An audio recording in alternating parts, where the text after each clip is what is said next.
कार्तिक महात्म कथा अध्याय 10। राजा पृथु बोले, हे मुनि श्रेष्ठ नारद जी, आपको प्रणाम है। कृपया यह बताने की कृपया कीजिए कि जब भगवान शंकर ने अपने मस्तक के तेज को क्षीर सागर में डाला तो उस समय क्या हुआ। नारद जी बोले, हे राजन, जब भगवान शंकर ने अपना वह तेज क्षीर सागर में डाल दिया तो उस समय वह शीघ्र ही बालक होकर सागर के संगम पर बैठकर संसार को भय देने वाला रुदन करने लगा। उसके रुदन से संपूर्ण जगत व्याकुल हो उठा, लोकपाल भी व्याकुल हो गए, चराचर चलायमान हो गया। शंकर सुमन के रुदन से संपूर्ण ब्रह्मांड व्याकुल हो गया। यह देखकर सभी देवता और ऋषि मुनि व्याकुल होकर ब्रह्मा जी की शरण में गए और उन्हें प्रणाम कर उनकी स्तुति करने। उन सभी ने ब्रह्मा जी से कहा कि हे पितामह, यह तो बहुत ही विकट परिस्थिति उत्पन्न हो गई। हे महायोगिन, इसको नष्ट कीजिए।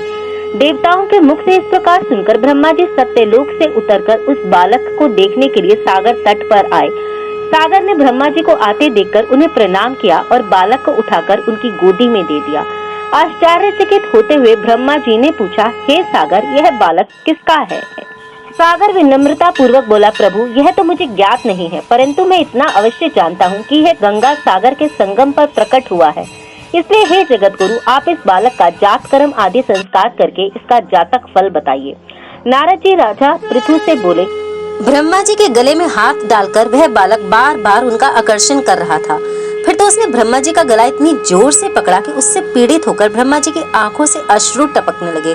ब्रह्मा जी ने अपने दोनों हाथों का जोर लगाकर किसी प्रकार उस बालक से अपना गला छुड़वाया और सागर से कहा कि हे सागर, सुनो, मैं तुम्हारे इस पुत्र का जातक फल कहता हूँ। मेरे नेत्रों से यह जो जल निकला है, इस कारण इसका नाम जलंधर होगा। उत्पन्न होते ही तरुण अवस्था को प्राप्त हो गया है, इसलिए यह सब शास्त्रों का पारगामी, महापराक्रमी, महावीर, बलशाली, महायोद्धा और रण में विजय प्राप्त करने वाला होगा। यह बालक सभी दैत्यों का अधिपति होगा। यह किसी से भी पराजित ना होने वाला तथा भगवान विष्णु को भी जीतने वाला होगा। भगवान शंकर को छोड़कर यह सबसे अवध्य होगा। जहाँ से इसकी उत्पत्ति हुई है, यह वहीं जाएगा। इसकी पत्नी बड़ी प्रतिव्रता, सौभाग्यशालिनी, सर्वांग सुंदरी, परम मनोहर, मधुर वाणी बोलने वाली तथा शीलवान होगी। सागर से इस प्रकार कहकर ब्रह्मा जी ने शुक्राचार्य को बुलवाया और उनके हाथों से बालक का राज्याभिषेक कराकर स्वयं अंतर्ध्यान हो गए। बालक को देखकर सागर की प्रसन्नता की सीमा ना रही। वह हर्षित मन से घर पर आ गया।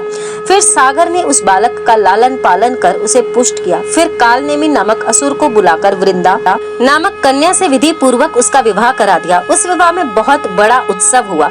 श्री शुक्राचार्य के प्रभाव से पत्नी सहित जलंधर दैत्यों का राजा हो गया।